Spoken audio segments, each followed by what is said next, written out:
Buenas noches, pues hoy quiero platicar sobre dos temas, uno que tiene que ver con los efectos en la salud de esta crisis derivada de la pandemia del coronavirus, y otra con los efectos económicos. En lo que tiene que ver con la salud, me parece muy importante que le pongamos atención a un dato en particular que está dando todos los días el gobierno de México en su conferencia de las 7 de la noche, que es el de casos que requieren hospitalización, porque es un dato muy importante. Hace una semana estaban hospitalizados por coronavirus en el sistema de salud pública en México alrededor de 50 casos. Hoy se registran ya 280 casos. Eso es una cosa muy importante porque nos habla de cómo el sistema de salud pública está teniendo problemas ya. Hoy vi varias notas de una clínica del IMSS en Aguascalientes, de otra clínica del IMSS en Yucatán, de otro hospital en Culiacán, de un par de hospitales, incluyendo el Centro Médico La Raza en la Ciudad de México, de muchos hospitales en donde el personal, las enfermeras, los enfermeros, los doctores y las doctoras están reclamando mejores condiciones para la atención de este problema. Incluso en un municipio de Morelos destinaron el hospital comunitario para el coronavirus y la gente se reunió, se puso de acuerdo para tratar de impedir que esto suceda, e incluso amenazó muy fuerte a las autoridades y amenazó incluso a los posibles enfermos, los potenciales enfermos de coronavirus que llegaran ahí, con tomar medidas más drásticas, medidas incluso inhumanas. Esto es un problema porque México tiene una infraestructura muy precaria. Ustedes han visto en las noticias lo que sucede en Italia. En Italia hay, por ejemplo, 5,000 camas de cuidado intensivo y tienen una población de 60 millones de personas. México tiene más del doble de esa población, 130 millones de personas, y tenemos la mitad de las camas de cuidado intensivo, 2.500. Eso nos da una idea de cómo está nuestro sistema de salud frente a uno que ya la ha pasado muy mal, que tiene prácticamente 15 días en colapso, que es el sistema de salud pública italiano. Ese es un tema que hay que atender, que hay que seguir, pero sobre todo yo creo que hay que expresar una importante solidaridad con enfermeras, enfermeros, doctores, doctoras que están dando una pelea por su dignidad. Y tiene que ver esto con el segundo tema, con el tema económico.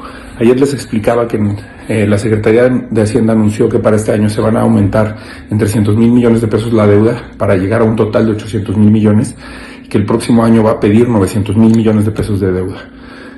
Hay mucha gente que dice que está bien eso porque en todo el mundo se está haciendo. Yo no estoy de acuerdo que a mi hijo lo endeuden y a las próximas generaciones los endeuden para seguir financiando elefantes blancos o temas como el de Pemex. Pemex, por ejemplo, está perdiendo 350,000 millones de pesos por año. Eso fue el año pasado. Este año podría ser mucho peor con la caída dramática que hay en los precios del petróleo, y yo no creo que México se deba de endeudar para eso. Si nos dijeran que se fuera a endeudar, por ejemplo, para salvar a las pequeñas, a las microempresas, a las llamadas pymes, que generan 3 de cada 4 empleos en México, o si lo quieren ver de otra manera, 7 de cada 10 empleos en México son generados por pequeñas empresas, microempresas, empresas de personas que tienen y que hacen un gran esfuerzo por generar empleos.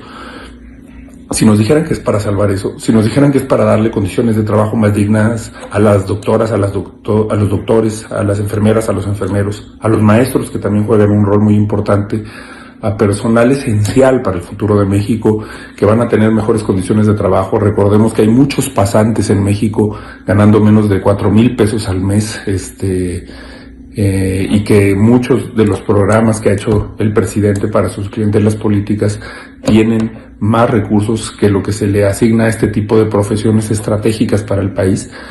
Si nos dijeran que se iba a endeudar el gobierno para eso, pues es una inversión que vale la pena. Es como en la casa. Si uno toma un crédito para dejar de pagar una renta y para formar un patrimonio, bueno, es una decisión que se vale, que es inteligente.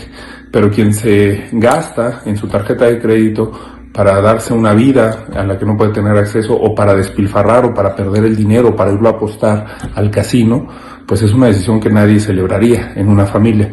Así es en el país. Nosotros no estamos para seguir financiando las decisiones que está tomando el gobierno, y particularmente estas que tienen que ver, por ejemplo, con Pemex, con la refinería en Dos Bocas, con el Tren Maya, con el aeropuerto en Santa Lucía, que ahora estamos frente a una paradoja. ¿Para qué estar construyendo un aeropuerto en una época en la que se están reduciendo drásticamente los vuelos nacionales, los vuelos internacionales? Nadie está pensando en eso como prioridad en este momento. Si se tomara la deuda, por ejemplo, para llevar proyectos de agua potable al 40% de los mexicanos que no tienen un acceso regular al agua potable y que van a enfrentar una crisis en medio de esta epidemia, de esta pandemia del coronavirus, pues sería una decisión con la que yo estaría de acuerdo. Lamentablemente esas no son las prioridades del gobierno.